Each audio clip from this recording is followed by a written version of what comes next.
Hello बच्चों। आज का तो जो मेन मोटिव है रिकॉर्डिंग का वो है कि हमारा जो 3 मई को नीट का एग्जाम होना है उसको लेके है। और उसके लिए हमने हर चैप्टर का एक रिवीजन क्लास रखा है। वो लगभग 30 से 40 मिनट का होगा। उसमें एक चैप्टर आपका इजीली कवर करेंगे हम। और उस कवर करने के चीज में आप देखेंगे कि जो नीट में जो चीजें आ रही है पीवाई की उसके अकॉर्डिंग हमने एक स्ट्रेटेजी अपनाई, उसी के अकॉर्डिंग हम यहाँ पे आपको फॉर्मूला सेट क्रिएट करके देंगे जो बहुत से बच्चों को काफी टाइम से इश्यू होता है। तो हमारा जो मोटिव है वो 3 मई 2026 नीट का एग्जाम है। और इस नीट के एग्जाम में क्या क्या आता है उसके अकॉर्डिंग हमने अपनी एक स्ट्रेटेजी तैयार की है। उसी के अकॉर्डिंग हम यहाँ पे पहले जो मोल का चैप्टर है, ये एनसीईआरटी के अकॉर्डिंग अगर बात करें तो पहला जो सेम चैप्टर होता है वो होता है मोल कंसेप्ट। और मोल कंसेप्ट जो चैप्टर है बच्चे उसमें आप देखेंगे क्या देखेंगे कि इसमें मेन मेन जो फॉर्मूले हैं उन फॉर्मूलों को हमें पढ़ना होता है बच्चे। मेन जो फॉर्मूला होता है उनको हम लिखेंगे। पहला, मास का जितना भी यूज होगा उस मास को डील करेंगे। मास में पहला मास जो आता है वो पीरियोडिक मास आता है। अगर हम बात करें पीरियोडिक मास की तो 1 से लेके 30 तक एलिमेंट होगा, आपको मास याद हो जाना चाहिए। उनकी ट्रिक लिख रहे हैं। 1 to 20 एलिमेंट जो आएंगे उनकी एक ट्रिक है। एलिमेंट सब बच्चों को पता भी होता है, hydrogen, helium, lithium, beryllium, boron, carbon, nitrogen, oxygen, fluorine and neon. ये 10 एलिमेंट हो गए। इसके बाद अगर हम बात करें sodium, magnesium, aluminium, silicon, phosphorus, sulphur, chlorine, argon, potassium और कैल्शियम, ये 20 एलिमेंट हो गए। 1 to 20 एलिमेंट की अगर हम बात करें तो इनमें बच्चे इनका एटॉमिक नंबर ये होता है।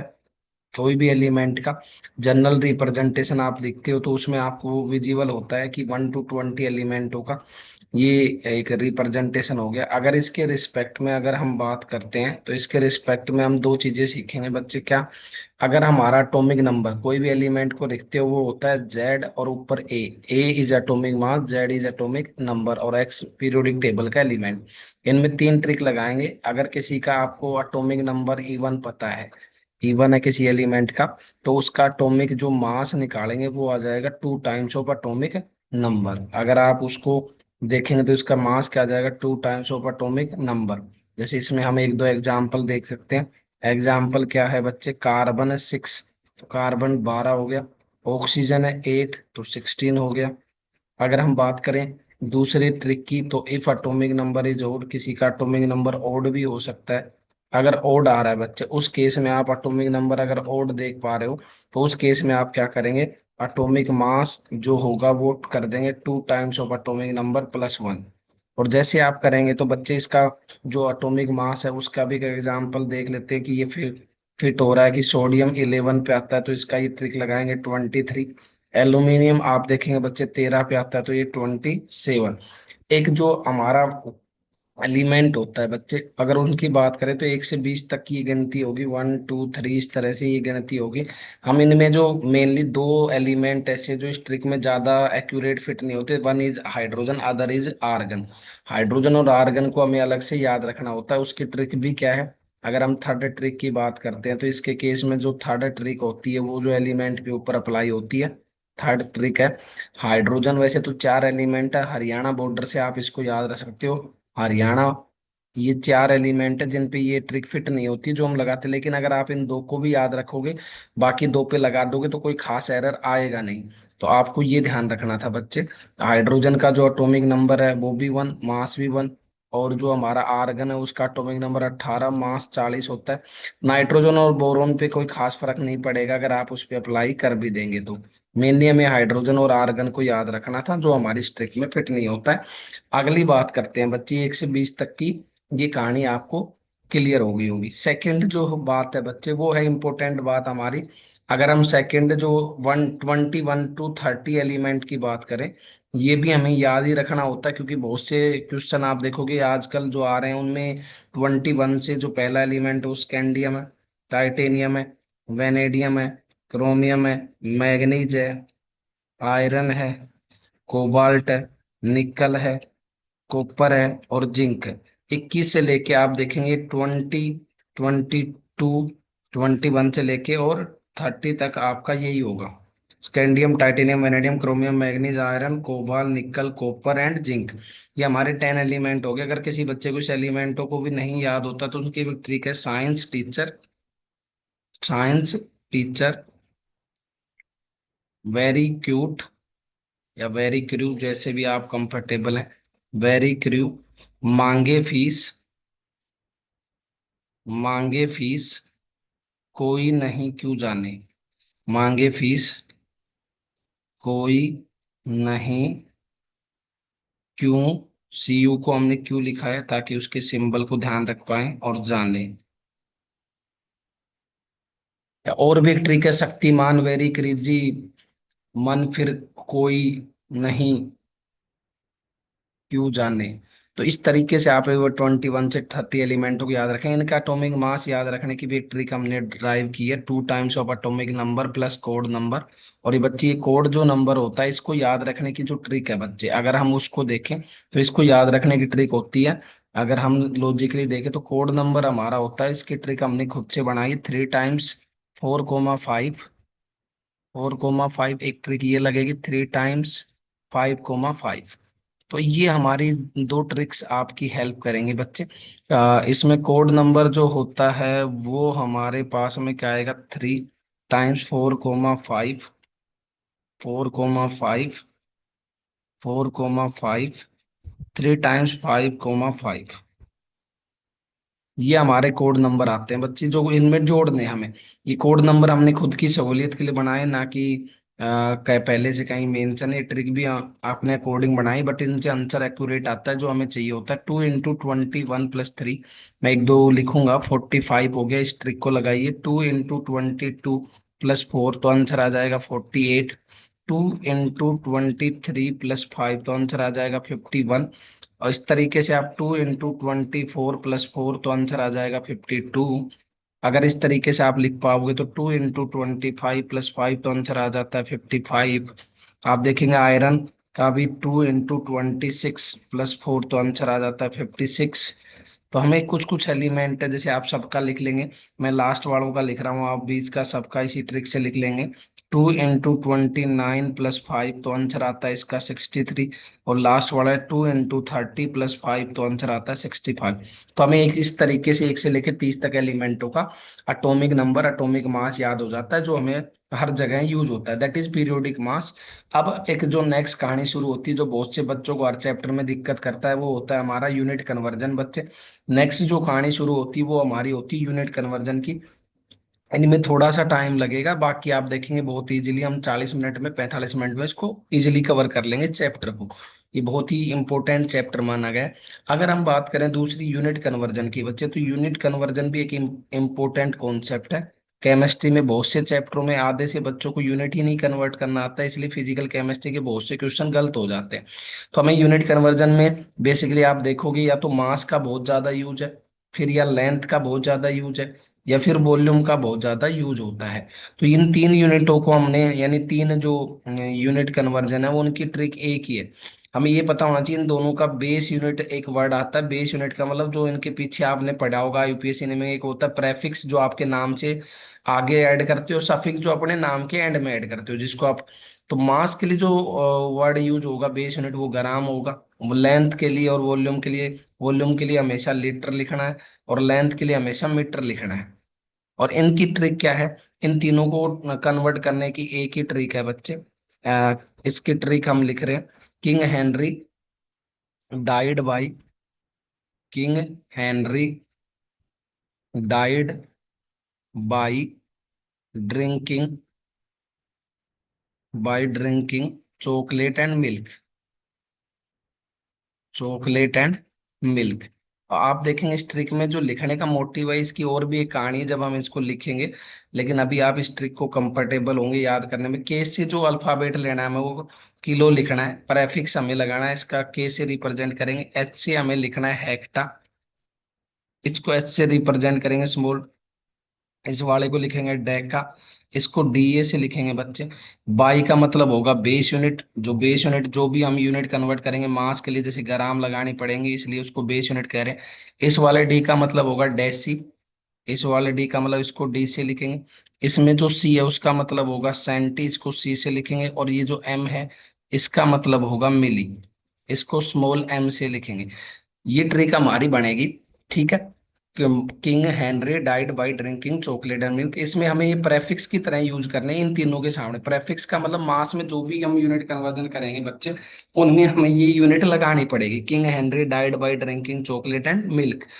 अब हम बात करते हैं बेटा, सब ये देखेंगे कि इस ट्रिक को याद करने के बाद में हमें करना क्या होता है, एक हेल्प लेनी होती है इसी ट्रिक की। कैसे? जैसे मान लीजिए सपोज दैट मैं मास और वॉल्यूम की कन्वर्ट करके बताऊंगा। आप अगर आपको और किसी की भी कन्वर्ट करनी हो लेंथ की, तो आप खुद से कन्वर्ट कर लेंगे। एक बार समझिए, मास के लिए हमें बेस यूनिट सबके पीछे क्या जोड़नी है बच्चे, ग्राम। और मास के लिए बेस यूनिट ग्राम जोड़नी है, तो पहले हमें प्रेफिक्स लिखने हैं। उस ट्रिक के लिए किलो, फिर क्या था हेक्टा, किलो के बाद में फिर क्या था हमारा डेका, डेका के बाद में हमारी आती है बच्चे बेस यूनिट, बेस यूनिट लिखेंगे। फिर हमारी आती है डेसी, डेसी के बाद में हमारी आती थी सेंटी, सेंटी के बाद में हमारी आती थी मिली। इस तरीके से अब आप देखेंगे इसमें सबसे जो बेस यूनिट लिखेंगे हम, उस बेस यूनिट में बच्चे हमें क्या करना होता है, इस बेस यूनिट को हम हाईलाइट कर लेते हैं और इनका रेफरेंस लेंगे बेस यूनिट का। बेस यूनिट जब भी होगी उसको 10 की पावर 0 लिखना है। इसका सब मास के लिए है तो इसके लिए सबके पीछे ग्राम जोड़ देना है, जैसे किलोग्राम। अगर लेंथ होती तो या मीटर जोड़ते ग्राम की जगह, और वॉल्यूम होता तो लीटर, किलोग्राम, हेक्टाग्राम, डेकाग्राम, ठीक है। और ये भी यहाँ पे भी हमें क्या करना है, ग्राम ऐड कर देना है। ये हमारी बेस यूनिट सबके पीछे जुड़ेगी, मिलीग्राम। इस तरीके से अब इसके बाद हमें क्या करना होता है बच्चे, इनको जितनी दूर है बेस यूनिट से उतनी 10 की पावर एक साइड प्लस रेज करेंगे और एक साइड माइनस। जैसे हम टॉप टॉप की साइड की बात करें तो यहाँ 10 raise to power plus n raise करनी है। और बॉटम की साइड जाएंगे तो इसकी पावर हमें 10 raise to power minus n raise करनी है। किसी की पावर 10 रेज टू पावर 0 है बच्चे, तो उसको हम क्या लिख सकते हैं, 1 लिख सकते हैं। तो ये वैल्यू होगी ग्राम में। इधर क्या लिखेंगे, 1 यूनिट दूर है तो ऊपर 10 की पावर+1 ग्राम, 2 यूनिट दूर है तो ऊपर 10 की पावर+2 ग्राम, और 3 यूनिट दूर है तो 10 की पावर+3 ग्राम। इस तरह नीचे भी जितनी यूनिट दूरी पे है, 10 की पावर-1 ग्राम, 10 की पावर-2 ग्राम, और 10 की पावर-3 ग्राम। तो इसको पढ़ेंगे कैसे, लेफ्ट टू राइट पढ़ना शुरू करेंगे इस टेबल को बच्चे। लेफ्ट टू राइट पढ़ने का मतलब कैसा है, लेफ्ट है किलोग्राम, तो 1 किलोग्राम का सामने क्या लिखा हुआ है, 10 रेज टू पावर 3 ग्राम। ये सब बच्चों को पता होगा, 1 किलोग्राम में 1000 ग्राम ही होते हैं। अगर हमें इसी से 1 ग्राम को इन्वर्ट कर देंगे, किलोग्राम में बदलना, तो इस पावर को रिवर्ट करके लिख देंगे, ये प्लस है ऊपर, यहाँ माइनस कर देंगे, that is 1 gram is equal to. Similar मान लीजिए आपने लिखा 1 मिलीग्राम, आप लेफ्ट में देखेंगे सर 1 मिलीग्राम, तो 10 की पावर-3 ग्राम लिखा हुआ। अगर इसी से हमें ग्राम को मिलीग्राम में लिखना हो, तो सेम ट्रिक में आप क्या कर लेंगे, इसकी पावर का साइन बदल देंगे, 10 की पावर क्या आ जाएगा, इतना मिलीग्राम। अब कोई, ये तो आप डायरेक्ट कन्वर्जन, आपको एक दूसरे में कन्वर्ट करना हो, जैसे मान लीजिए आपको ये 21 kg है, उसको मिलीग्राम में लिखना है। तो बच्चे हम क्या करेंगे, इस टेबल को याद रखने का तरीका इसलिए इम्पोर्टेंट हो रहा है, क्योंकि आपको लगेगा कि अगर ये टेबल हमें याद होगी तो हम इजीली बहुत सी चीजें सॉर्ट आउट कर लेंगे। कैसे, देखो, अगर मैं इस 21 किलोग्राम में कितने मिलीग्राम होते हैं यही बताना होता तो क्वेश्चन मार्क, तो आप कैसे बताते, देखो जो चीज आपको लेफ्ट में दी गई है उसको टेबल में मैच करिए। लेफ्ट में किलोग्राम, किलोग्राम के सामने क्या यूनिट लिखी गई है, 10 की पावर 3। किस में बदलना है, मिलीग्राम में, मिलीग्राम के सामने लिखा है टेबल में 10 की पावर-3। ये बताएगा हमेशा एक यूनिट की वैल्यू, यानी 1 किलोग्राम में हमेशा 10 की पावर 6 मिलीग्राम होंगे बच्चे। तो हमें जितने के लिए चाहिए होगा उतने के लिए क्या कर देंगे हम, मल्टीप्लाई। तो कितने के लिए चाहिए था हमें, 21 × 10 की पावर 6 मिलीग्राम आएगा 21 में, क्योंकि ये हमेशा एक यूनिट की वैल्यू बताएगी जो हम डायरेक्ट टेबल से सोल्व करेंगे। तो इस तरीके से आपको मास की यूनिट कन्वर्ट होती हुई दिखेंगी बच्चे। अगली बात करते हैं वॉल्यूम वाली। वॉल्यूम इसलिए इंपॉर्टेंट है क्योंकि वॉल्यूम में हमारा जो कॉन्सेंट्रेशन टर्म है उनकी वैल्यू आप देखेंगे बार बार यूज होती हैं। तो अब नेक्स्ट कहानी को सुनिए। अगली जो कहानी है वो यूनिट कन्वर्जन में वॉल्यूम की, क्योंकि वॉल्यूम मैंने बताया था इंपॉर्टेंट कहानी है। अगर हम बात करते हैं वॉल्यूम की, तो वॉल्यूम जो है बच्चे वो क्या है, इंपॉर्टेंट कहानी है वॉल्यूम, है ना। और वॉल्यूम का यूज हमारे सिलेबस में कई जगह है। ठीक है। वॉल्यूम के बेस पे हम ये चीज समझ पा रहे हैं कि कैसे इसको बदलेंगे। सुनिए, वॉल्यूम वाली कहानी को अगर देखें बच्चे, तो वॉल्यूम में हमारे पास में पहले वही ट्रिक है, किलो। आप इसको वही लिखोगे, किलो, प्लस इसके लिए लीटर लगा देंगे, फिर हेक्टा। एक तो यही ट्रिक आएगी, kilo, hecto, Deka, base unit. ठीक है, यही आती। तो इसके अलावा अगर हम जो नई यूनिट निकालेंगे वो क्यूब से निकालेंगे। ठीक है। बेस यूनिट के बाद में डेसी आएगा, फिर सेंटी आएगा, और फिर क्या आता, मिली आता बच्चे। ठीक है। तो ये आपके पास में इंफॉर्मेशन आ गई इस चैप्टर की। अब बात करते किलो के पीछे क्या लगाना है हमें, लीटर। इसमें सबके पीछे लीटर आएगा, क्योंकि अभी हमने बताया बेस यूनिट सबकी क्या होती है बच्चे, लीटर होती है। तो ये सब लीटर आ जाएगा। तो डेसी लीटर, सेंटीलीटर, मिलीलीटर। आपने मिलीलीटर बहुत बार यूज किया होगा, बहुत से क्वेश्चन इसी से सोल्व किए होंगे। तो आप इसकी बात समझिए। अब वही सेम ट्रिक इस पे लगेगा, जो बेस यूनिट है वो 10 की पावर 0 ही रहेगा। किसी की बेस यूनिट तो 1 लीटर मान लिया जाएगा, बाकी जो ऊपर जा रहा है वो 10 raise to power plus N raise करना है, जो नीचे जा रहे हैं वो 10 raise to power minus N raise करना है, बेस यूनिट से नीचे। तो 10 की पावर माइनस है, जितनी दूर है उतना ही लिखना है। जैसे ऊपर 10 की पावर +1, 10 की पावर +2, 10 की पावर +3, इन सबके पीछे लीटर लगा देंगे। नीचे 10 की पावर -1, 10 की पावर -2, 10 की पावर -3, इन सब के पीछे भी हम लीटर लगा देंगे। तो हम इसको पढ़ेंगे कैसे बच्चे, लेफ्ट टू राइट पढ़ेंगे।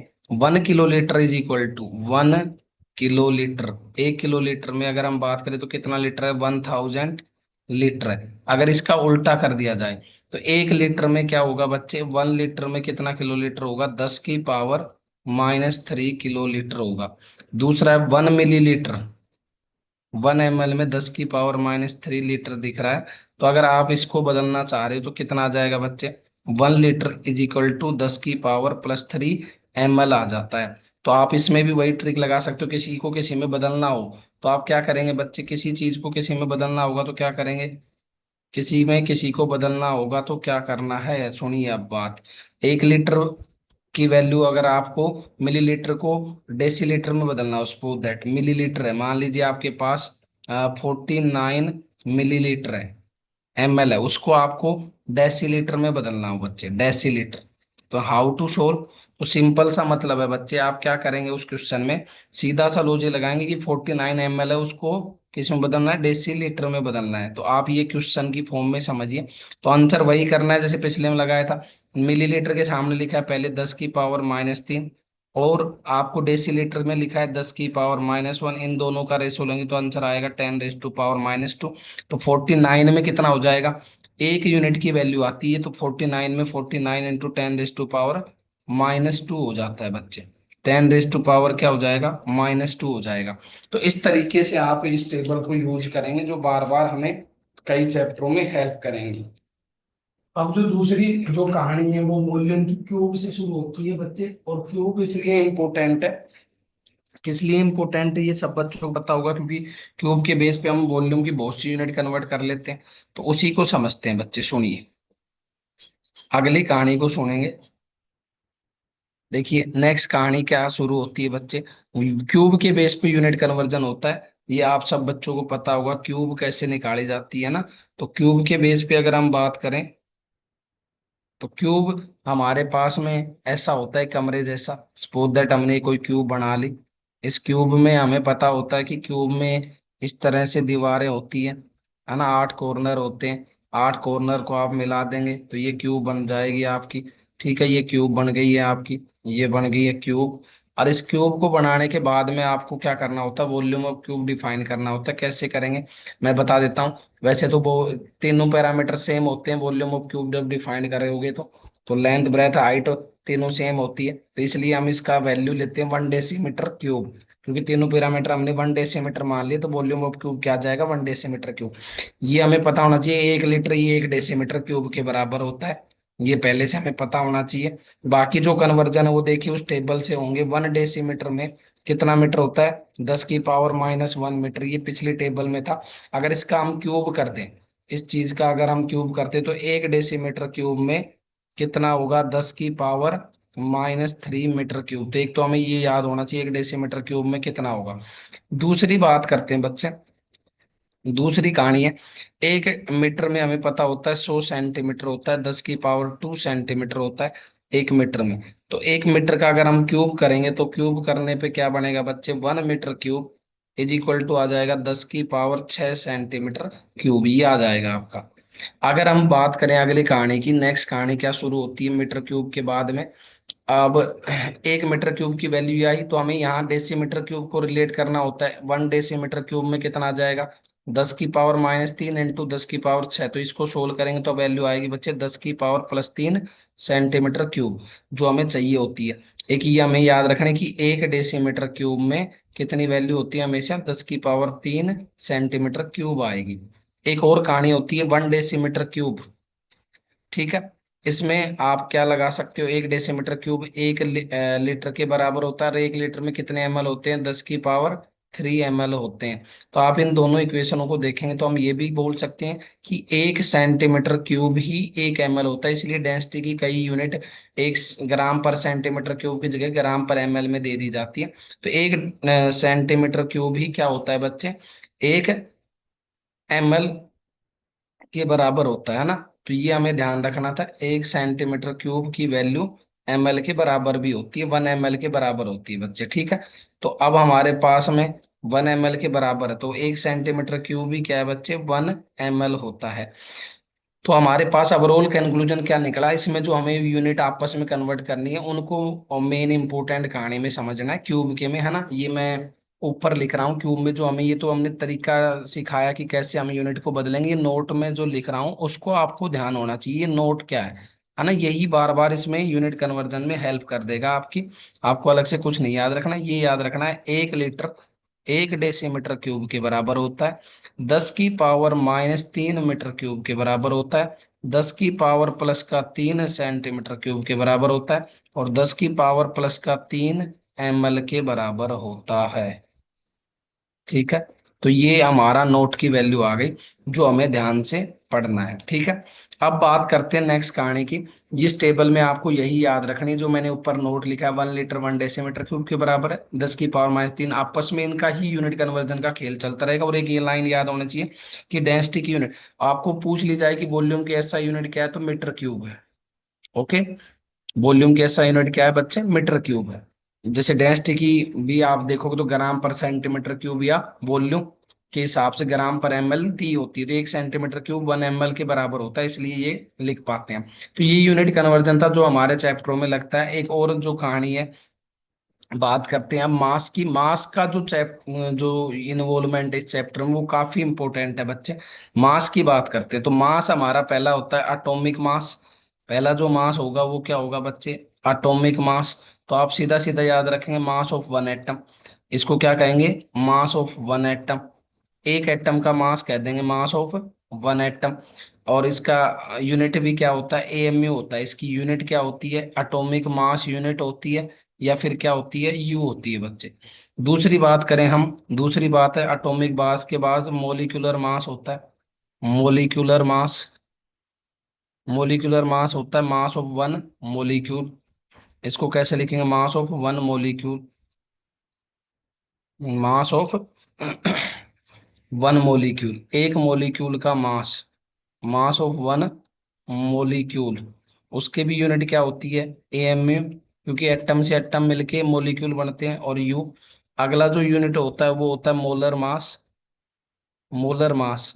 तो ये इसमें फर्क आ जाता है, it is the mass of one mole of substance, mass of one mole of substance is known as molar mass. और इसकी जो यूनिट होती है वो होती है बच्चे ग्राम पर मोल। ये मास दो तरीके से डिफाइंड है। मोलर मास जो होता है वो दो तरीके से डिफाइंड होता है, एक होता है ग्राम एटॉमिक मास, एक होता है ग्राम molecular mass. Gram atomic mass, इसका मतलब क्या होता है, mass of one mole of atom. इसका मतलब होगा मास of one mole of atom, एक मोल एटम का मास, उसको हम क्या कहते हैं, ग्राम एटॉमिक मास। तो एक मोल सोडियम एटम का मास कैसे लिखोगे, तो 23 ग्राम पर मोल। एक मोल सोडियम, एक मोल सोडियम है, उसकी वैल्यू है ये तो इसके लिए एक दूसरा जो मास होता है वो हमारा होता है ग्राम मोलिकुलर मास। दूसरा जो मास आएगा वो हमारा होगा ग्राम मोलिकुलर मास। Molecular mass. और ग्राम मोलिकुलर मास को डिफाइन किया जाता है इन जनरल किसके लिए, mass of one mole of molecule. ये होता है mass of one mole of molecule. Mass of one mole of molecule is known as molecular mass, gram molecular mass. और उसकी यूनिट भी ग्राम पर मोल होती है। जैसे आपको मोलिक्यूल के लिए वोटर मान लिया जाए तो वोटर के लिए आपको पता होता है 18 ग्राम पर मोल, आप इसका मास लिखते हो, 1 मोल H2O का। 1 मोल अलग चीज है, एक सिंगल एटम अलग चीज है। जैसे 1 मोल में फर्क समझिए, मोल बहुत बड़ी वैल्यू होती है केमिस्ट्री में अगर हम बात करें तो। एक सिंगल एटम, जैसे सपोज दैट आप एक पेन को परचेज करते हो तो एक पेन की प्राइस 5 रुपए, तो 10 पेन की 50 होगी। तो ऐसे ही हमें एन का मतलब पता होता है 6.023 × 10⁻23 मोल होती है। तो ये एक कहानी होती है हमारे पास में मास, एटॉमिक मोलिकुलर मास के बारे में। अगर हम बात करते हैं नेक्स्ट का, ये मास हो गया यहाँ तक, अगली बात पे आ जाते हैं बच्चे। आपको बस यही लाइनें याद होंगी तो आपका आंसर इजिली कन्वर्ट हो जाएगा। इसके बाद में इसमें आता है बच्चे इक्विवेलेंट मास। एक वर्ड यूज होता है इक्विवेलेंट मास। और इक्विवेलेंट मास कौन सा मास होता है, आप इसको मोलिकुलर मास भी बोल सकते हो, मोलर मास भी बोल सकते हो, उसको उसकी वैन फैक्टर से डिवाइड करने पे बनता है। इक्विवेलेंट मास होता है मोलिकुलर मास या molar mass, by N factor भी लिख सकते हो। या दूसरा होता है आपका मोलिकुलर मास, उसके नीचे भी एन फैक्टर लिख सकते हो। मोलिकुलर मास, उसको भी डिवाइड कर दोगे आप एन फैक्टर से। या फिर क्या लिख सकते हो, एटॉमिक मास, अगर कोई एटम है तो उसको भी एन फैक्टर से डिवाइड कर देंगे। ये एन फैक्टर क्या होता है, एन फैक्टर कई तरीके से डिफाइंड होता है। पहले हम इनके कहानी को समझते हैं, इक्विवेलेंट मास को। मोलिकुलर मोलर मास हो गया, ये इस तरीके से आप लिख दोगे। दूसरी जो कहानी है बच्चे, ये एन फैक्टर क्या होता है, एन फैक्टर एक मैथमेटिकल नंबर होता है जो 1 2 3 से शुरू होगा। एक नेचुरल नंबर भी बोल सकते हो या होल नंबर भी बोल सकते हो। और एन फैक्टर की जो वैल्यू इस चैप्टर में आप देखोगे रेडॉक्स में अलग तरीके से निकलता है और मोल वाले चैप्टर में अलग तरीके से डिफाइंड है। तो एसिड के केस में अलग होता है, बेस के केस में अलग होता है, अलग अलग तरीके से डिफाइंड होता है। एसिड के केस में एन फैक्टर को हम कहते हैं बेसिसिटी। एसिड के केस में एन फैक्टर को क्या पढ़ा जाता है, बेसिसिटी। इसका मतलब होता है number of H plus ions furnish in the solution. तो कुछ एसिड हमें पता होते हैं जिनका एच फैक्टर हमें पता होता है। जैसे मैं अलग अलग कैटेगरी को लिख रहा हूँ तो पहले हमने लिख दिया, मान लो सपोज दैट एसिड। तो एसिड में जितने भी स्ट्रॉन्ग वीक सबके केस में हम लिख सकते हैं। जैसे मान लीजिए हमने लिखा कोई एन फैक्टर 1 वाले एसिड है, जैसे स्ट्रॉन्ग एसिड है HI, HCl, HNO3, HClO4। इन सब में आप देखोगे HClO3, इन सब में एसिड क्या, एन फैक्टर HCN। इन सब में एसिड का एन फैक्टर क्या होता है बच्चे, 1 होता है। इन सब का एन फैक्टर क्या हो जाता है, 1 हो जाता है। आप और भी एग्जाम्पल देख सकते हो एसिड के केस में, आप देखेंगे एसिटिक एसिड तो भी एक ही H प्लस फर्निश होगा, बेंजोइक एसिड तो भी एक ही H प्लस फर्निश होगा। और भी देखते हैं आप, बेंजोइक एसिड की बात करें तो दूसरी कहानी शुरू होगी आपकी हाइड्रोसाइनिक एसिड जो कई बार आता है। और आप देखेंगे और भी ऐसे वीक एसिड है जिनका एन फैक्टर 1 होता है, H3PO2 इसका भी एन फैक्टर 1 होता है। तो ये एक ऐसे एसिड है जिनका एन फैक्टर हमारे पास में जनरली क्या माना गया है, 1 माना गया है। कुछ ऐसे भी हैं जिनका एन फैक्टर 2 या 3 4 भी होता है। कैसे होगा देखिए, देखो कैसे होता है बच्चे, H3PO2 का भी एन फैक्टर 1 था। अब आप देखेंगे कुछ ऐसे एसिड है जैसे H2CO3 carbonic acid, sulphuric acid H2SO4, phosphorus acid H3PO3। इन सब का एन फैक्टर आप देखेंगे तो एन फैक्टर इनका क्या आता है, 2 आता है एन फैक्टर। और कुछ ऐसे भी एसिड है जिनका एन फैक्टर 3 आता है, जैसे एक H3PO4 है, फोस्फोरिक एसिड, इसका एन फैक्टर 3 आता है। एक केस बोरिक एसिड का भी था, H3BO3 को लिखते हो, उसका एन फैक्टर 1 ही आता है। ठीक है, इसको बोरिक एसिड भी कहते हैं। तो कुछ केसेस ऐसे होते हैं जिनका आंसर हमारी स्ट्रक्चर से आता है जो रेडॉक्स में बताए जाएंगे। अभी आप इनको डायरेक्ट याद रखेंगे। दूसरा कहानी क्या शुरू होता है बच्चे, दूसरी कहानी शुरू हो जाती है हमारी बेस के रिगार्डिंग। अगर हम बेस के रिगार्डिंग बात करते हैं तो बच्चे बेस में क्या हो जाएगा, बेस के लिए एन फैक्टर को कहा जाएगा एसिडिटी। ये क्यों कहते हैं इनको हम अब यहाँ पे एक्सप्लेन नहीं करेंगे, ठीक है, क्योंकि आपको डायरेक्ट याद रख लेने चाहिए। जहाँ पे क्लास से चलती है, वहां पे हम इनको इजीली एक्सप्लेन करते हैं। Base is equal to N factor of acidity के बराबर होगा, ये सीधे लैंग्वेज में याद रख सकते हो, number of OH negative ion furnace in the solution. यानी एसिडिटी का मतलब है number of OH negative ions. ठीक है। अब बात करते हैं बेस के केस में, हमें देखना होता है इनमें कोई खास एक्सेप्शन नहीं है, जितने OH जुड़ रहे होते हैं उतना ही आप क्या कर सकते हो, इनका एन फैक्टर बोल सकते हो। जैसे NaOH हो गया, KOH हो गया, LiOH हो गया, RbOH हो गया। तो इस तरीके से आप देखोगे सीजियम हाइड्रोक्साइड हो गया, इन सब का एन फैक्टर लगभग लगभग हमारे पास में क्या इन्फॉर्मेशन होती है, N factor is equal to क्या आता है, 1 आता है। दूसरी जो कहानी शुरू होती है वो शुरू होती है जैसे एन फैक्टर इनमें कुछ का दो भी आ रहा है, जैसे डाइवेलेंट हाइड्रोक्साइड है MgOH का होल ट्वाइस, कैल्शियम CaOH का होल ट्वाइस, और बेरिलियम हाइड्रोक्साइड, कैल्शियम मैग्नीशियम, है ना, जिंक हाइड्रोक्साइड। इस तरीके से आयरन का हाइड्रोक्साइड होता है जिसको फेरस हाइड्रोक्साइड कहते हैं। तो इनमें जितने OH होते हैं बच्चे उतना ही होता है। एक आप यहाँ 1 फैक्टर 1 याद रखने के लिए अमोनियम हाइड्रोक्साइड भी ले सकते हो जिसका N फैक्टर 1 होता है। इनमें एन फैक्टर इनका 2 होगा बच्चे सबका।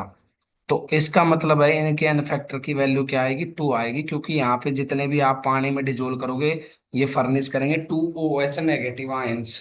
अब बात करते हैं बच्चे दूसरी कहानी की। एन नेगेटिव आयंस बन गए।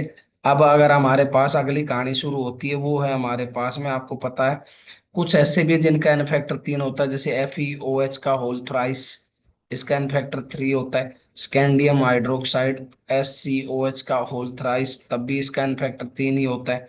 और भी हो सकते हैं जैसे क्रोमियम हाइड्रोक्साइड हो गया, CrOH का होल थ्राइस। तो इस तरीके से आपके पास में एन फैक्टर आ जाएगा। ठीक है। CrOH का होल थ्राइस, तो ये जल्दी से हमने कवर कर दिए। अब आता है सोल्ट के बारे में, ये आप एक बार देख लेंगे। सोल्ट के बारे में देखेंगे तो बच्चे आप क्या पढ़ पाएंगे, सोल्ट जो होता है उनमें एन फैक्टर अलग तरीके से आता है। सोल्ट के एन फैक्टर की वैल्यू लगभग लगभग आप ऐसे याद रखते हो, स्टोक्योमेट्रिक कोफिशिएंट इनटू उसका चार्ज, किसी भी या तो कैटायन का कैलकुलेट करिए या एनायन का। इनका एक जनरल इक्वेशन ये होता है, कोई भी सोल्ट जनरली ऐसा दिया हो तो आप उनके केस में आप इसका डिसोसिएशन लिखेंगे, और वो डिसोसिएशन होगा XA की पावर+y+y B की पावर। ये जो इसके पैर में इसके आगे चला जा रहा है, बस इतना ही आपको ध्यान रखना है, उसी से आंसर आ जाएंगे आपके। तो सुनिए, अब इस केस में क्या करते हैं बच्चे, हम एन फैक्टर निकालने के लिए अगर हम कोई एक का ही निकाल लें, या तो कैटायन का, तो कैटायन ये है हमारा, इसको मैंने सर्कल कर दिया, तो इसका कोफिशिएंट कितना है X, चार्ज कितना है Y। या एनाइन का भी देखोगे तो कोफिशिएंट कितना है Y, चार्ज कितना है -X। तो इन दोनों को अगर हम मल्टीप्लाई करते हैं तो मोड होने की वजह से आंसर एक ही आएगा, X.Y। तो सोल्ट में यही होता है, जैसे फॉर एग्जांपल हम देख लेते हैं, जैसे MgCl2 एक सोल्ट है ना। सोल्ट की आइडेंटिटी हम क्लास में पढ़ाते हैं, यहाँ तो हम डायरेक्ट बता रहे हैं कि 2Cl नेगेटिव। तो आप इसमें देखेंगे एन फैक्टर इसका 2 आ रहा होगा, क्यों, किसी के भी रिस्पेक्ट में देखिए 1 × 2 करेंगे तब भी उसका मोड यही आएगा, या 2 × -1 करेंगे तो भी मोड यही आएगा। तो इसका एन फैक्टर कितना आ गया, 2 आ गया बच्चे। अगली कहानी को सुनिए, नेक्स्ट कहानी क्या होती है बच्चे एन फैक्टर की। नेक्स्ट कहानी को सुनिए, सोल्ट हो गया एसिड बेस सोल्ट, इसके बाद में डबल सोल्ट एक आता है, उसका और ध्यान रख लेंगे। एक डबल सोल्ट आते हैं उनमें अलग कहानी लगती है। डबल सोल्ट जो होता है बच्चे उनमें एटलीस्ट 2 डिफरेंट टाइप या तो कैटायन होने चाहिए, या 2 डिफरेंट टाइप ऑफ एनायन होना चाहिए। At least 2 different type of different type of cation होने चाहिए, या at least 2 different type of anion होने चाहिए। कैटाइन और एनाइन दोनों, या तो किसी क्वेश्चन में या तो 2 अलग अलग टाइप के कैटाइन बन रहे हो, उसको हम डबल सोल्ट कहेंगे। डबल सोल्ट को बच्चे हम याद रखने का तरीका ये होता है, at least 2 different type of cation या 2 डिफरेंट टाइप ऑफ एनाइन। जैसे इसका बहुत कॉमन एग्जांपल होता है, एक मोर सोल्ट भी पढ़ सकते हो, एक डोलामाइट भी होता है। डोलामाइट के जैसे कैल्शियम कार्बोनेट है, calcium carbonate dot magnesium carbonate, तो इसको जब हम ब्रेक करते हैं तो 2 डिफरेंट टाइप के कैटायन फर्निश होंगे, एक कैल्शियम 2+, ठीक है, एक बनेगा मैग्नीशियम 2+। तो 2 डिफरेंट टाइप के आगे, तो इसका मतलब डबल सोल्ट है। इनमें क्या करना है, इसी को कोफिशिएंट इनटू चार्ज, जो एक जैसी चीजें कैटायन उनका समेशन कर देते हैं, बस इतना सा फर्क है। समेशन कैसे कर देंगे एन फैक्टर निकालने के लिए, आप ये बोल सकते हो जो जितने भी कैटायन है या एनायन है उनका मोड लेना है स्टोक्योमेट्रिक कोफिशिएंट इनटू चार्ज के साथ। तो आप देखेंगे एन फैक्टर अगर हम उसका निकालें डोलामाइट का, तो उसमें कैल्शियम का कोफिशिएंट कितना था 1, उसके ऊपर चार्ज कितना था 2। मैग्नीशियम का कोफिशिएंट कितना है 1। मैग्नीशियम का कोफिशिएंट कितना है बच्चे 1। तो आप देखेंगे मैग्नीशियम और कैल्शियम में दोनों में 1 into 2 लिखना है, उसमें भी 1 into 2 लिखना है। तो ओवरऑल जो एन फैक्टर आया वो आया हमारा 4। बस इतना फर्क है डबल सोल्ट की कैलकुलेशन। एक लास्ट जो नीट में यूज होता है वो होता है बच्चे, लास्ट कहानी जो यूज होती है हमारी, वो यूज हो जाती है हमारी, कौन सी बात यूज होती है सुनिए। लास्ट जो कहानी यूज होती है वो हमारी यूज होती है केमिकल रिएक्शन के लिए एन फैक्टर। ठीक है, केमिकल रिएक्शन। तो इस केमिकल रिएक्शन में जितने भी H प्लस या OH नेगेटिव रिप्लेसेबल होते हैं दैट इज एन फैक्टर। इसमें क्या ले सकते हो, number of H plus ion and OH negative ions are replaceable, replaceable, उसको हम क्या बोलते हैं, केमिकल रिएक्शन का एन फैक्टर कहते हैं। Number of H plus ion replaceable होते हैं उनके केस में, या OH आयंस। तो आप देखेंगे फॉर एग्जांपल, जैसे मान लो हमने एक एग्जांपल लिया S3PO4, उसमें हमने NaOH इंसर्ट किया और उसने लिख दिया Na2HPO4 प्लस H2। तो आप इनमें देखेंगे, इस जो एसिड को हम अंडरलाइन कर रहे हैं ध्यान से देखेंगे, और जो प्रोडक्ट को अंडरलाइन कर रहे हैं, उन दोनों में कितने H प्लस का डिफरेंस है। यहाँ H प्लस है कितने 3, इस वाले में H प्लस दिखेंगे आपको 3, इस वाले में H प्लस दिखेगा 1। तो दोनों का डिफरेंस कितना आया, एन फैक्टर कहलाएगा इन दोनों का डिफरेंस। इन दोनों के डिफरेंस को देखेंगे तो इन दोनों में नंबर ऑफ H प्लस का कितना डिफरेंस आ रहा है, वही एन फैक्टर है। तो 2 - 1, तो 1 का डिफरेंस आ गया, तो 1 ही इसका आंसर होगा इस रिएक्शन का एन फैक्टर का। ठीक है, तो रिएक्शन में कुछ ऐसा होता है, ये एसिड का एग्जांपल दिया, कभी सोचो बेस, बेस का भी एक एग्जांपल समझा देते हैं। कभी सोचोगे ये जिंक का हाइड्रोक्साइड है, ये बेस के रिस्पेक्ट में आप HCl डालिए, इससे क्या बनाएगा ये, मान लीजिए इसने ऐसा बना दिया जिंक क्लोराइड और प्लस में H2। इसका मतलब दो के दोनों OH रिप्लेस कर दिए इसने। इसका मतलब क्या करेंगे, हम इसको अंडरलाइन करेंगे और इसको, इन दोनों में OH का कंपेरिजन देखेंगे। यहाँ पे OH कितने हैं बच्चे 2, यहाँ पे OH 0, तो एन फैक्टर कितना आ गया, OH कितने हैं बच्चे यहाँ पे 0, तो इन दोनों का डिफरेंस लेंगे वो एन फैक्टर कहलाता है। तो 2 - 0, तो एन फैक्टर कितना आएगा इसका भी 2 ही आएगा। तो इस तरीके से हम कोई भी केमिकल रिएक्शन का एन फैक्टर यूज कर सकते हैं, जो बहुत से क्वेश्चन आजकल आप देखोगे रेडॉक्स में और इसको यूज करके दिए गए हैं, तो आप ये तरीका अडॉप्ट करेंगे। तो ये एन फैक्टर हो गया आपका, नंबर ऑफ H पॉजिटिव और H नेगेटिव आयन रिप्लेसेबल। ठीक है, दैट इज एन फैक्टर। कितने number of H plus ion या OH नेगेटिव आयन से आपके रिप्लेस हो रहे हैं, वो हमारा एन फैक्टर है बच्चे। ठीक है, तो अब आप इसको समझ सकते हैं, बहुत आसान बात है। नंबर ऑफ H प्लस और OH नेगेटिव आयन रिप्लेस करना, रिप्लेसेबल। ठीक है, अब आती है अगली कहानी, ये तो थी इक्विवेलेंट मास के ऊपर की बात। अब आता है हमारा इक्विवेलेंट मास के बाद में अगर हम बात करें तो एक अगली कहानी शुरू होती है एवरेज एटॉमिक मास, है ना। अगला जो मास है वो हमारा है एवरेज एटॉमिक मास। ये आइसोटोप के ऊपर लगेगा, बस एवरेज एटॉमिक मास, ये हमारा आइसोटोप के ऊपर लगता है, केवल आइसोटोप के ऊपर।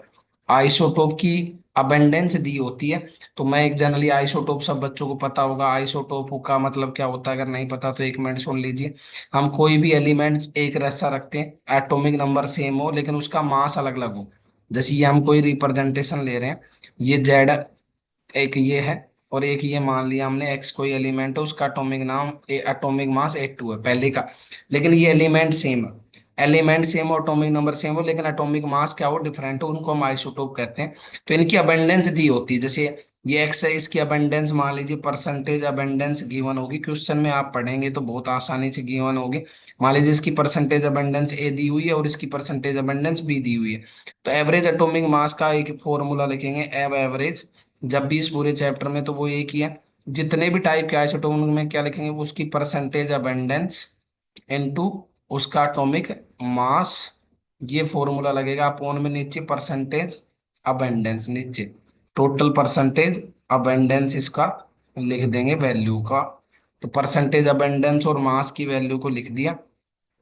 ठीक है, परसेंटेज अबेंडेंस और मास, तो इसकी अबंडेंस और mass A into A 1 plus B into A 2, और नीचे अबंडेंस क्या आएगी, A plus B, that is average atomic mass of any isotope. आप कोई भी क्वेश्चन देके चाहिए, दो आइसोटोप दे, तीन आइसोटोप दे, सबको इस तरीके से ऐड करेंगे और average atomic mass find out कर देंगे। नेक्स्ट कहानी क्या है, एवरेज एटॉमिक मास अगर आपको दे देगा तो परसेंटेज अबंडेंस पूछ सकता है, तो उसको आप एक को एक्स मान लेंगे, एक को 1 - x मान लेंगे।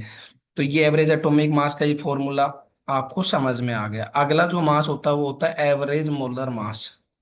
एवरेज मोलर मास में क्या होगा बच्चे, ये हमारा एवरेज मोलर जो मास होता है इसकी कहानी शुरू होती है किससे, सुनिए।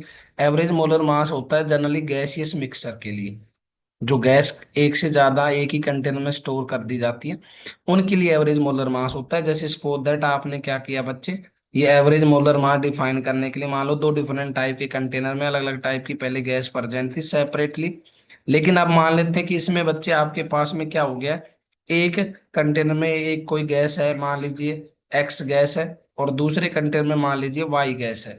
आप इन दोनों को उठा के और एक कंटेनर में ट्रांसफर कर दिए हैं, और उस कंटेनर में अभी ये क्या बन गया, गैसियस मिक्सर बन गया। इस गैसियस मिक्सर का आपको मास, एवरेज मोलर मास बताना होगा बच्चे। इसमें एक्स गैस भी आ गई है और वाई गैस भी आ गई है।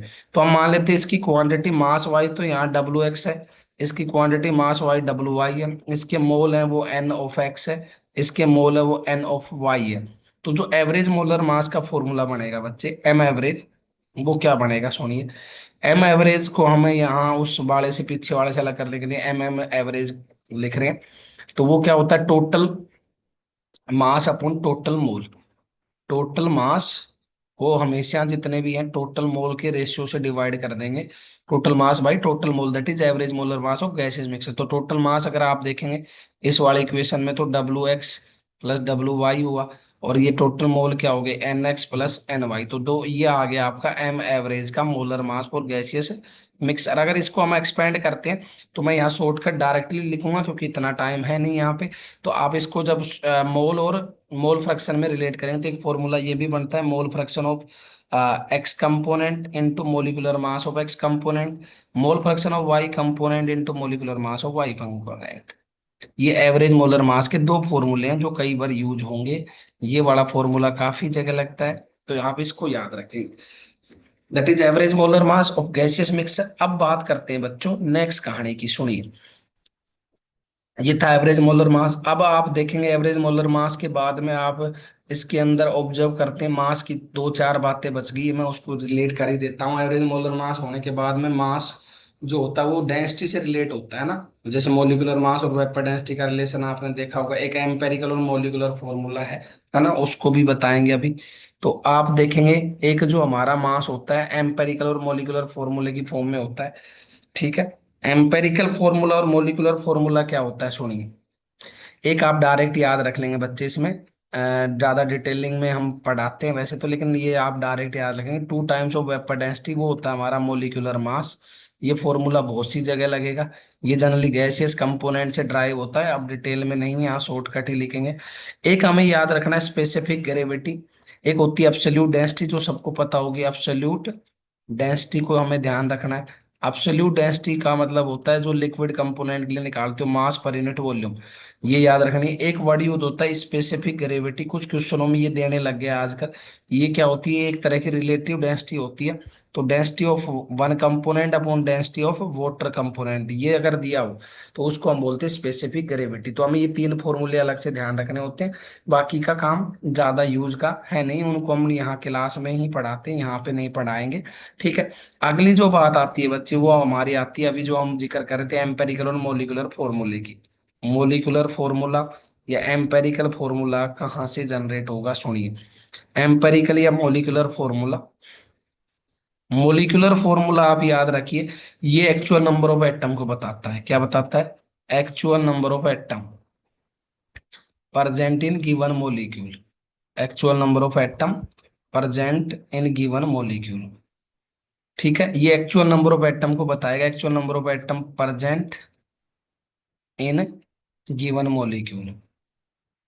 उसको तो हम बोलते हैं बच्चे क्या, actual number of atom present in given molecule, that is molecular formula. Okay, molecular formula लिखना है बच्चे, मास नहीं, मोलिकुलर फॉर्मूला, ठीक है। मास तो आ ही चुका है पहले, मोलिकुलर फॉर्मूला लिखना है आपको, मोलिकुलर फॉर्मूला, ठीक है।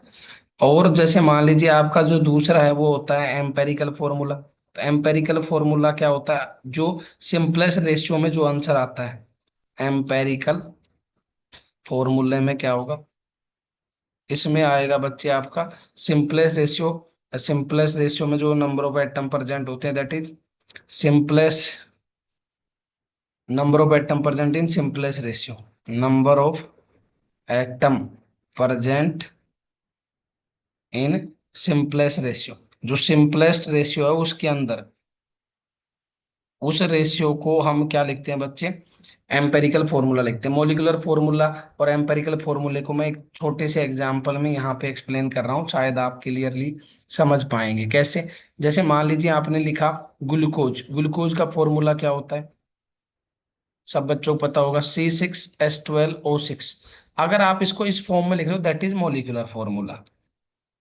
और इसको सिंपलेस्ट रेशियो के फॉर्म में लिख दिया, एटम कौन, कितने टाइप के एटम, तीन, कार्बन, हाइड्रोजन और ऑक्सीजन। इसका सिंपलेस्ट रेशियो बनाएंगे तो आप ये लिखोगे पहले, इसके छोटे नंबर में डिवाइड करना, तो इसको छोटों को डिवाइड करोगे 6 से डिवाइड, तो 1:2:1।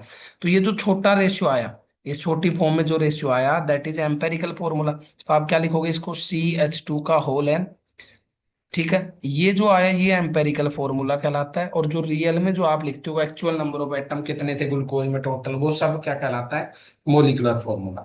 तो ये थोड़ा सा डिफरेंस होता है, आप शायद समझ पाए होंगे, ऐसे सब एग्जाम्पलों में आप कर सकते हैं। अगली बात करते हैं बच्चों, आप जब भी कोई एम्पेरिकल फॉर्मूले को और इजी लैंग्वेज में याद रखोगे, अधूरी जो इन्फॉर्मेशन दे वो एम्पेरिकल, कंप्लीट इन्फॉर्मेशन दे वो मोलिकुलर। तो मोलिकुलर फॉर्मूला जब भी लिखा जाता है वो होता है एम्पेरिकल फॉर्मूले की एन यूनिट मर्ज करने से। तो आप जब भी इसका फॉर्मूला यूज करोगे, जो कैलकुलेशन में यूज होता है वो होता है मोलिकुलर फॉर्मूला मास, वो होता है N time of empirical formula mass के। ये हमारा एक फॉर्मूला जो बार बार लगेगा, हमें एन यूनिट निकालनी पड़ेगी, ये काफी इंपॉर्टेंट है। अगली बात करते हैं बच्चे, नेक्स्ट कहानी को सुनिए। एक और फॉर्मूला यूज होता है इसमें मोलिकुलर के साथ में ही, आप देखोगे इसमें परसेंटेज कंपोजिशन दी होती है, ठीक है। तो परसेंटेज कंपोजिशन से आपको एक टेबल बनानी होती है, उस टेबल से ही आपके आंसर सोल्व आउट होते हैं बच्चे, ठीक है। तो पहले उसको समझते हैं, सुनिए ध्यान से, ये एक तो हमें याद हो जाना चाहिए। दूसरा जो इसका तरीका है एम्पेरिकल और मॉलिक्यूलर फॉर्मूले के मैक्सिमम क्वेश्चन आते हैं, जो भी मास पर का परसेंटेज कंपोजिशन दी हुई है, उस परसेंटेज कंपोजिशन से ही सब कहानी रिलेट होती है। उस परसेंटेज कंपोजिशन को हमें क्या मानना है, बस ये याद रखिए, मास परसेंटेज मानना है। क्या मानना है, मास परसेंटेज मान लेनी है। मास परसेंटेज मानेंगे, और उस मास परसेंटेज को हम मास लिख देंगे नॉर्मली, और मास को फिर हम किस में कन्वर्ट करेंगे, मोल में। तो इस तरह से एक टेबल बनानी होती है, हर में एक साइड आपको एलिमेंट लिखना। कोई भी किसी भी टाइप का क्वेश्चन आए, आप ये ट्रिक याद रखेंगे तो आपका 100% सोल्व हो जाएगा क्वेश्चन, 100% सोल्व हो जाएगा क्वेश्चन। एलिमेंट एक साइड रखेंगे बच्चे, मान लीजिए आपने कोई भी मॉलिक्यूल लिया, उस एलिमेंट के बाद में ये जो परसेंटेज कंपोजिशन है उसको मैं लिख रहा हूँ डायरेक्ट मास। मास से आप क्या लिखोगे बच्चे, डायरेक्ट मोल। मोल से आप क्या निकालोगे बच्चे, list molar ratio, LMR, list molar ratio. ये बस टेबल आपको याद रखनी है, इसी से एलिमेंटल फॉर्म में लेने जो भी चीजें, जैसे मान लीजिए आपने कार्बन लिया, हाइड्रोजन लिया, इनको एलिमेंटल फॉर्म में ही लिखना है आपको, कभी भी इनको मोलिकुलर फॉर्म में नहीं लिखेंगे, कार्बन हो, हाइड्रोजन, ऑक्सीजन, नाइट्रोजन, कुछ भी। जैसे मान लीजिए कार्बन का दे रखा आपको 60% कंपोजिशन क्वेश्चन में दिया हुआ था, ठीक है। और इसका मान लेते हैं आपका जो वैल्यू दे रखा है वो दे रखा था 32%। ऑक्सीजन का थोड़ा इजी वैल्यू ले रहे हैं, इसका 8। तो आप मोल निकालोगे तो क्या लिखोगे बच्चे, 16/12 इसका मास, 8/1 इसका मास, 32/16 इसका मास। तो ये वैल्यू आ जाएगी। इनमें जो लिस्ट मोलर रेशियो निकालोगे उससे, उसमें क्या करना पड़ेगा बच्चे, इनकी वैल्यू छोटी, जो सबसे छोटी आएगी वो 2 से डिवाइड करेंगे, तो ये आएगा 5/2, ये आएगा 8/2, ये आएगा 2/2। यही लिस्ट मोलर रेशियो है, तो इसकी वैल्यू आ गई 2.5, 2 4, ये 4, और ये कितनी आ गई 1। तो इनको छोटे सिंपलेस्ट रेशियो में लिखना है आपको।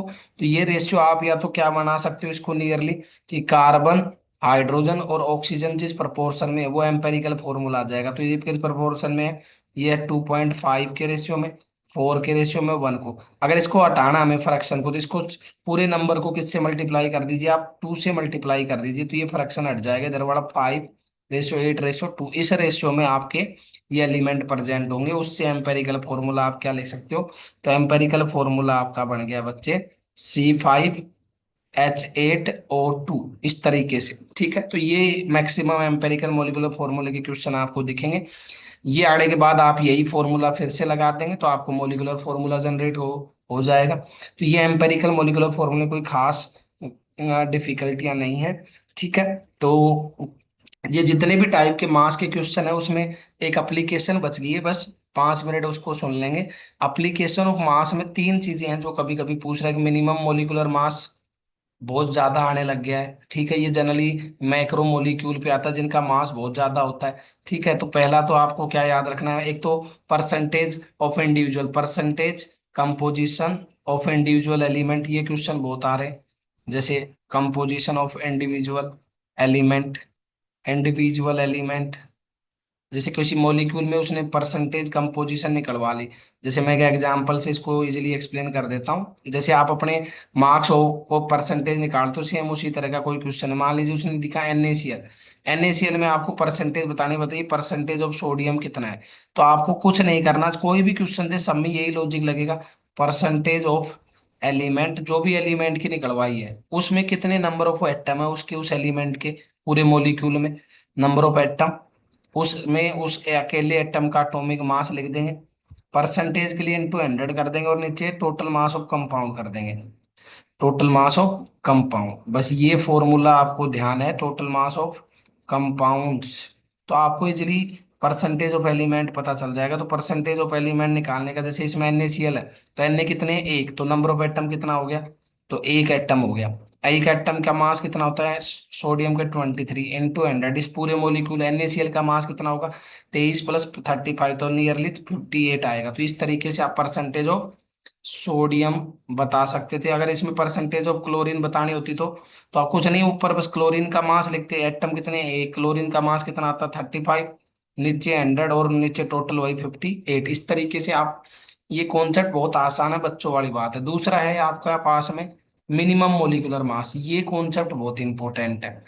मिनिमम मोलिकुलर मास, ये क्वेश्चन बहुत आने लग गए इस एप्लीकेशन से। ये जनरली पॉलीमर केमिस्ट्री पे, अमीनो एसिड पे, प्रोटीन, जो बड़े मॉलिक्यूल है, लार्ज साइज वाले मॉलिक्यूल है, उनके मास को निकालने के लिए, जैसे हेमोग्लोबिन, हेमोग्लोबिन में आप देखोगे आयरन की 4 यूनिट होती है, तो मिनिमम एक आयरन के लिए जो मास निकलता है वो मिनिमम एटम के लिए, इसलिए उसको मिनिमम मोलिकुलर मास कहते हैं। ये जनरली पॉलीमर पे लगता है, पॉलीमर पे लगा सकते हो, कार्बोहाइड्रेट पे लगा सकते हो, अमीनो एसिड पे लगा सकते हो, कार्बोहाइड्रेट्स अमीनो एसिड पे लगा सकते हो बच्चे आप, अमीनो एसिड पे लगा सकते हो। और भी जो जिनका मोलिकुलर मास है लगभग 10,000 से अब, उनके ऊपर भी लगा सकते हो, जिनका मोलिकुलर मास, मैक्रो मोलिक्यूल बोल सकते हो इनको। ठीक है, प्रोटीन विटामिन जो भी है इन सब पे आप लगा सकते हो। तो इनमें एक ही तरीका होता है, जो परसेंटेज कंपोजिशन जिस एलिमेंट की दी होती है, जैसे उसने कहा कि हेमोग्लोबिन यूनिट कंटेन, कोई एक हेमोग्लोबिन है, वो कंटेन करती है, क्या कंटेन करती है, मान लीजिए उसने लिखा haemoglobin contain 5.6% of iron, find out the minimum molecular mass. तो आप देखो इसी क्वेश्चन की लैंग्वेज से समझ जाओगे मिनिमम मोलिकुलर मास कैसे निकालना है। कुछ नहीं करना बच्चे, find out the minimum molecular mass इसने पूछ लिया, कोई चक्कर नहीं है, आपको एक ही फॉर्मूला याद रखना है, जिसका एलिमेंट का जिक्र करा उसकी कंपोजिशन, परसेंटेज ऑफ आयरन, इसमें आयरन का जिक्र किया तो आयरन, सल्फर का जिक्र करता तो सल्फर, तो नंबर ऑफ आयरन एटम, एक ही फॉर्मूला है इसका भी, उस एटम जिसका जिक्र किया गया है एटॉमिक मास उसी का, परसेंटेज के लिए इंटू 100 लिख देंगे, अपोन में क्या कर देंगे बच्चे, मिनिमम मोलिकुलर मास कर देंगे। तो ये मिनिमम एक एटम के लिए निकालते हैं, इसलिए इस फॉर्मूले का देखो परसेंटेज कंपोजिशन वाले फॉर्मूले की तरह है। आप इसको रख के देखेंगे तो आंसर आपको मिल जाएगा इजिली 1000, क्योंकि यहाँ देखो इसकी वैल्यू आपको पता ही है 5.6 दी हुई है। एक एटम के लिए निकालना है मिनिमम का मतलब, एक आयरन का 56 होता है इंटू 100 और मिनिमम मोलिकुलर मास, तो आपका वैल्यू आ जाएगा 1000। तो इस तरीके के मिनिमम मोलिकुलर मास के क्वेश्चन बहुत आते हैं, ये कॉन्सेप्ट बहुत इंपॉर्टेंट है। और लास्ट है number of water of crystallisation, ये कभी कभी पूछता है, पर इसको चलो अब लिख ही देते हैं। Number of water of crystallization, number of water of crystallization. तो number of water of crystallisation में क्या होता है बच्चे, number of water of crystallisation में आप देखेंगे इस पूरी कहानी में दो चीजें हैं। Number of water of crystallisation में दो चीजें हुई हैं। इसका भी एक ही फॉर्मूला, जैसे आप कोई भी वो फॉर्मूला देखते थे, जैसे वॉशिंग सोडा का फॉर्मूला है, इसके पास 10H2O लिख देता था। ब्लू विट्रोल के पास में 5H2O लिख देता था, ये ब्लू विट्रोल का फॉर्मूला होता है। ग्रीन विट्रोल में आप देखते थे FeSO4 के होल ट्वाइस में 7H2O लिख देता था। अगर ये H2O आपको मेंशन ना हो, वही वाटर ऑफ क्रिस्टलाइजेशन कहलाता है। जैसे मैं इसको सिंपली लैंग्वेज में लिखूं तो कुछ इस तरीके से आपके पास मेंशन हो, number of water of crystallisation निकालने का मतलब कुछ ऐसा हो, कोई भी सोल्ट हो और उसके पास में अननोन लिख दे, जैसे उसने लिख दिया, जैसे मान लीजिए Na2SO4 डॉट YS2, तो ये Y का नंबर निकालना क्या कहलाता है, वाटर ऑफ क्रिस्टलाइजेशन। ऐसे क्वेश्चनों में भी आपको एक ही फॉर्मूला लगाना, परसेंटेज वाला, सब में एक ही लॉजिक लगेगा बच्चे, उसमें आप एक ही फॉर्मूला निकालेंगे। ठीक है, ये फॉर्मूला क्या है इसका, ये फॉर्मूला यही है, परसेंटेज ऑफ वाटर मॉलिक्यूल हो जाएगा, क्योंकि H2O इज मॉलिक्यूल, तो यहाँ इंडिविजुअल एटम की जगह बस मॉलिक्यूल आना है, इज इक्वल टू वही number of molecule, number of H2O molecule, क्योंकि वाटर के बारे में बात कर रहा है तो H2O मॉलिक्यूल, उस H2O का मास 18 ही होगा, परसेंटेज के लिए हमेशा 100 ही होगा, अपोन में नीचे क्या आएगा बच्चे सुनिए, क्या जाएगा सुनो ध्यान से, number of water molecule, percentage of water molecule, इसको कैसे लिखेंगे सुनिए ध्यान से। हाँ, परसेंटेज ऑफ वाटर मॉलिक्यूल कैसे लिख देंगे सुनिए ध्यान से बेटा, कैसे लिख देंगे, देखो ध्यान से देखो, परसेंटेज ऑफ वाटर मॉलिक्यूल निकालना हो तो आपको एक ही फॉर्मूला लगाना है, number of water molecule, number of H2O molecule, H2O molecule लिख दिया आपने, इनटू उस H2O का मास इनटू 100 अपॉन में नीचे क्या लिखेंगे, total mass of compound, total mass of compound का मतलब क्या हो गया, उसमें पानी भी आ गया और वो सोल्ट भी, टोटल मास ऑफ कंपाउंड। जैसे इन्हीं में कोई एग्जाम्पल, आप इसी एग्जाम्पल से समझिए, Na2SO4 का निकालना होता है आपको, परसेंटेज ऑफ H2O।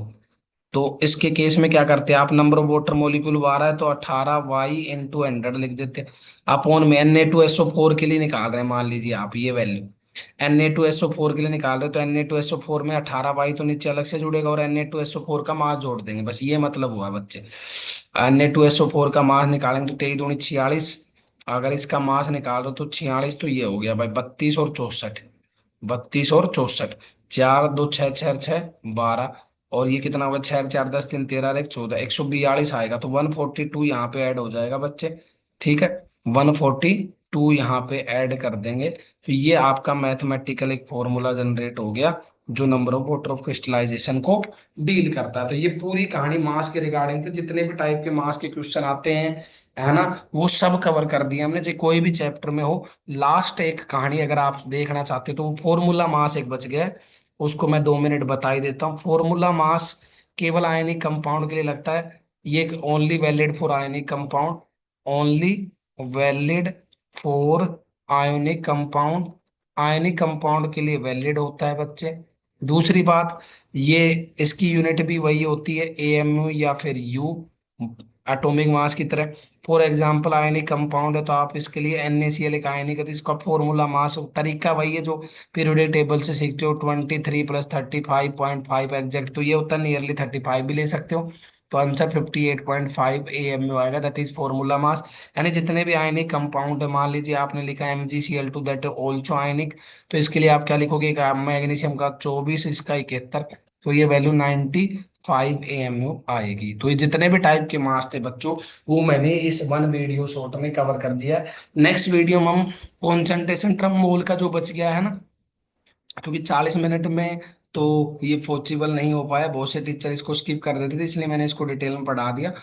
40 मिनट में जो कमिंग 40 मिनट होंगे नेक्स्ट लेक्चर की, उसमें हम पूरा जो रिमेनिंग मोल कॉन्सेप्ट है वो इजीली कवर कर देंगे, क्योंकि अब हमारे पास में डेरिवेशन नहीं बचे हैं, बस कॉन्सेंट्रेशन टर्म, उनके फॉर्मूले, स्टोक्योमेट्री, लिमिटिंग रिएजेंट, और परसेंटेज यील्ड, परसेंटेज प्योरिटी, ये कॉन्सेप्ट बचे हैं जो इजीली 40 मिनट में कवर हो जाएंगे।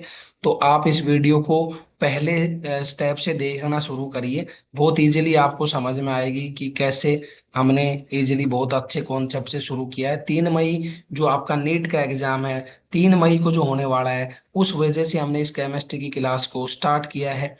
और बहुत ही आप इजीली देखोगे, बहुत से कॉन्सेप्ट इसमें से डायरेक्ट आपको मिलेंगे। अगर आपने ये वीडियो देखी है तो आप इजीली सोल्व कर ले जाओगे बहुत सी चीजों को। ठीक है। मोल कॉन्सेप्ट जिन बच्चों को टफ लगता है उनको भी मैं बता रहा हूँ, बहुत आसान लगेगा, एक बार इस वीडियो को जरूर देखिएगा आप। ठीक है। तो धन्यवाद, मिलते हैं नेक्स्ट वीडियो लेक्चर के साथ में। आपकी जो मोल की थोड़ी सी जो 40 मिनट की बातें बच गई हैं उनको बहुत इजीली हम कवर करेंगे, बहुत आसान शब्दों में उसको कवर करेंगे, ताकि आपको लगे कि मोल कॉन्सेप्ट बहुत आसान है। तो धन्यवाद।